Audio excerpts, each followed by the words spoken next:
সকালবেলা ঘুম থেকেই তো চা খাচ্ছেন, সেটা কি চা না মৃত্যুর দিকে আরও এগিয়ে যাচ্ছেন সে নিয়েই বলবো। তো আপনারা অনেকেই বলতে পারেন আমরা তো দুধ চা খাই না, চিনি দিয়ে খাই না, লিকার চা খাই, প্রত্যেকটা চাই শরীরের জন্য খারাপ। সকালবেলা ঘুম থেকে উঠে আমাদের শরীরের জন্য যেটা লাগে সেটা হচ্ছে মিনারেল আর নিউট্রাসিটিক্যাল। তার বদলে যখনই আপনারা চা খেয়ে ফেলেন, এন্টায়ার ডাইজেস্টিভ ট্র্যাকের উপর যা ব্যাকটেরিয়া আছে তার ব্যালেন্সকে টোটালি গড়বড় করে দেয় এই চা। তো চাটাকে তো ছাড়াও চলতে পারবেন না, কী করবেন সেটাই আজকে বলে দেবো। তো যারা নিজেকে পার্মানেন্টলি সুস্থ রাখতে চায় তারাই ভিডিওটা দেখবেন, আর যারা ওষুধ খেয়ে বাঁচতে চান তারা এই ভিডিওটা দেখবেন না। তো কী করতে হবে সেটাই বলে দিচ্ছি।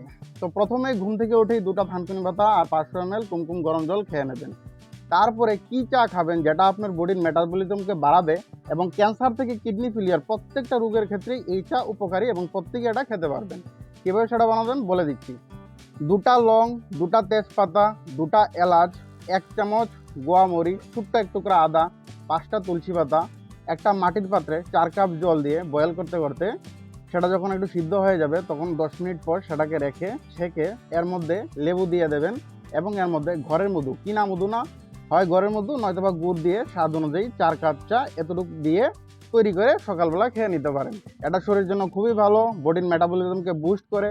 শুধু তাই না, সারাদিন যা বিষ আপনারা খাচ্ছেন মানে সার জাতীয় সবজি, সব কিছু কেমিক্যাল জাতীয় প্রোডাক্ট, সেটাকেও বডি থেকে এলিমিনেট ডিটক্সিফাইং করে দেয় এই চা। তো এই চা সবাই খেতে পারে। তো আপনাদের মনে একটা প্রশ্ন হচ্ছে আমার তো ডায়াবেটিস, আমি কীভাবে মিষ্টি খাবো?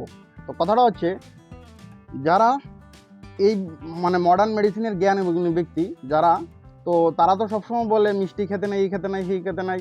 তো এইসব বলেও কোনোদিন একটা ডায়াবেটিস রোগীদের সুস্থ করতে পারেনি। তো আপনারা যারা ওদের কাছে যাচ্ছেন আপনারা কীভাবে চলবেন সেটা আপনাদের ব্যাপার।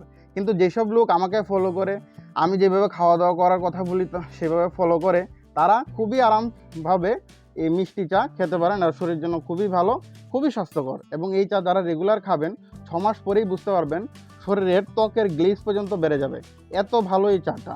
এই চাটা সবাই অবশ্যই খাবেন, কিন্তু ঘুম থেকে উঠে প্রথমে জল খেয়ে তারপর চাটা খাবেন। সারাদিনে 2-3 বার খেতে পারেন। আমি 4 কাপের মাপ বলে দিলাম, সেই অনুযায়ী আপনারা যদি বাড়তি আরও বেশি কাপ খেতে চান তো সেই অনুযায়ী বাড়িয়ে নেবেন। ধন্যবাদ।